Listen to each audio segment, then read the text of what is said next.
Seio de Minas. Sonho da Rafa é ser cantora, né, Rafa? Conta quantos aninhos que você tem? 5. 5 anos. Muito bem. E assim, o que você gosta de ouvir? Que tipo de música? Da Paula Fernandes. Paula Fernandes. Então tá bom. A Priscila vai estar fazendo violão, o acústico aqui. E a Rafa no vocal. Seio de Minas.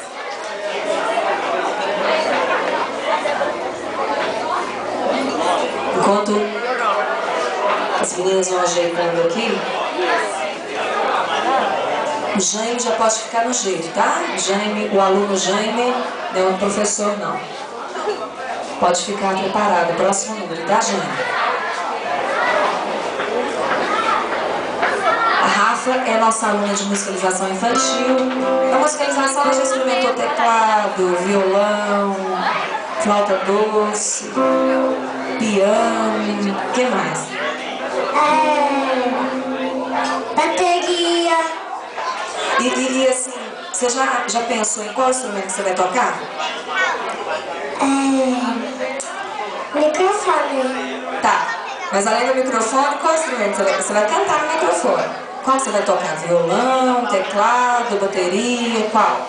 Violão. Ah, muito bem. Então vamos lá com vocês. Priscila, professora Priscila no violão e Rafaela no vocal. Música de Paula Fernandes, Seio de Minas.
Sou filha de das estradas.